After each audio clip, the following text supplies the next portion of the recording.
Hi everyone and welcome to another Married to Reselling video. My name is Simon and together with my wife Faye, we resell mainly on eBay and Amazon. Coming up in this video as usual are sales from the barn. That's stuff that we've sold recently mainly on eBay, so stay tuned for that. In the meantime, I just wanted to talk about Packlink. Now, it's not really something that I talk about much, and Packlink wasn't really something that we used very much until we kind of started doing bigger parcels, so T-sets and what have you. And having the ability to use some of the other couriers through eBay, so DPD mainly and UPS, occasionally Parcel Force, but I don't find the pricing any better through eBay than going direct. However, DPD and UPS are quite a bit cheaper when you're sending big parcels. So DPD for like 60 centimetre by 60 centimetre by 60 centimetres is pretty cheap, it's like £6.50.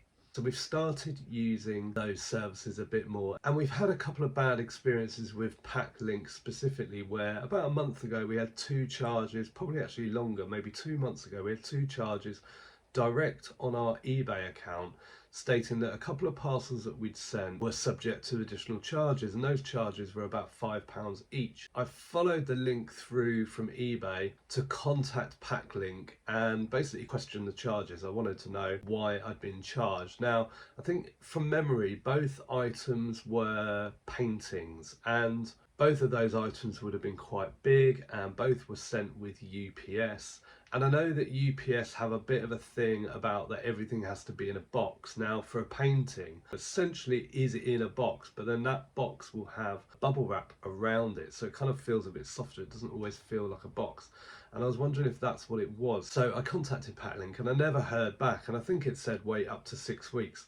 So I've got to chase that up. And since then, everything that I send using DPD or UPS via Packlink, after I've printed the label, I take pictures and take clear pictures showing the whole of the package with the label on, so we can see that it relates to that particular sale, that particular parcel, and that particular label. And I make sure that the ruler and the measurements are really clearly shown. And I've started doing that really just to try and protect us from any of these future charges. And should I ever get a response from Packlink when questioning them about it, I'll have something to provide them, because I know they always ask for photographs. It's happened to us in the past, back when you had to go through Packlink via eBay through like a separate portal. I completely gave up with that because I came to the conclusion that I did not trust Packlink at all. So I stopped using it then. But now, unfortunately, I've been kind of lured back in through the use of DPD and UPS for larger parcels. And Trustpilot is absolutely littered with circumstances same as us, and I'm sure it's happened to you guys as well. And again, you know, littered with reviews stating that Packlink never bothered replying, and you can't get those charges back from eBay, so you're basically stuck. So obviously been sort of triple checking measurements and all that sort of stuff since then. So I was interested in your experiences with Packlink. Now, I want to talk about Evri in a video very, very soon. Hermes and Evri. I've never trusted Hermes. I don't trust Evri. It's not that I don't necessarily trust that the parcels aren't always going to get there. I know a lot of people outside of the reselling world who have used Evri when selling like personal items, and I know a guy that was selling electronic equipment. He lost about £2,500. He told me that he'd sold something. It was 3 things that were identical. And I said to him, "You haven't used Evri, have you?" And he said, "Yeah." And I said, "Well, you might as well have just chucked that off a motorway bridge." And he sort of laughed it off. And then 2 weeks later, he said, "I can't believe it. They've gone missing." And they never arrived. He never got his money back. So I want to talk about Evri. I had a folder on my laptop for like a couple of years with some information in it about Evri, and I want to revisit that. I can't actually find that folder now, but that's okay. I've got lots to share about my opinions with Evri, and I know it's not going to be everyone's cup of tea, but I would appreciate the watch when that video comes out. I think it was on Instagram recently, a couple of resellers, that is their account name, and I might have got this wrong, but I think it was them that were asking in their stories about sort of compensation, whether you buy extra insurance for extra expensive items, you know, if they go missing and all that sort of stuff. And it's not something I've ever really considered doing. I used to do it a little bit when shipping with UPS. If we were selling, you know, something for £150, I might buy the extra insurance. It costs like maybe another £5 for that, because they're £60 as standard.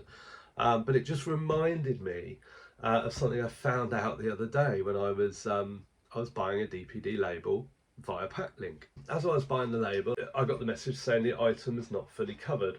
An additional coverage to your item protected from damage or loss during transit. I can't remember exactly the item that's sold because it's covered on this screenshot, but you'll see the order on the screen in the background, and you can see on the right there the order value was £46.98 because this was an item that was listed for £69.99. We took an offer, or there was a coupon or something like that, and the value of the order went down to £46.98. Yet you can see here that Packlink are telling me that the item value is £69.99. And it's not. So they're offering compensation up to £69.99, telling me that my item is only covered up to £60. Well, the value was only £46.98 for the order, so I've got no chance of claiming for £60 anyway, even if I needed to. All very strange. So they're trying to charge an extra £3.78 to cover it for that extra £9.99, when actually the value of the sale is below the standard 60 quid. And I just wonder how much money they are making through that. All very dodgy, if you ask me. Anyway, now it's time to see some sales from the barn. Crate 27. Yeah. It's a vintage decorative plate and it's blue and white. I can see it. That's not crate 27. Cost 3p, sold within a month for £9.99 plus post.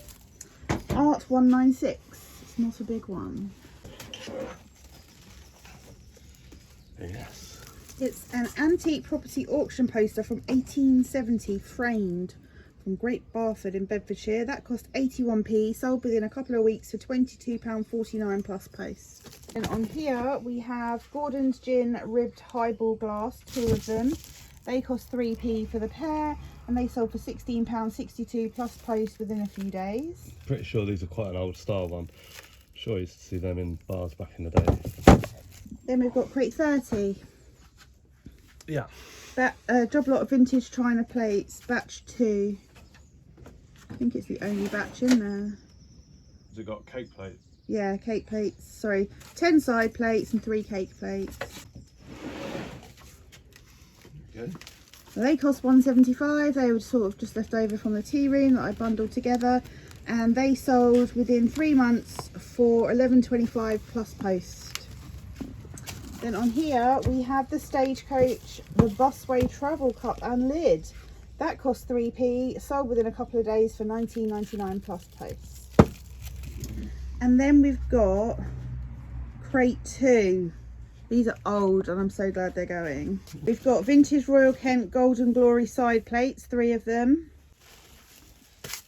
Yeah, and the person also bought 4 dinner plates from the same pattern. They're in crate 2.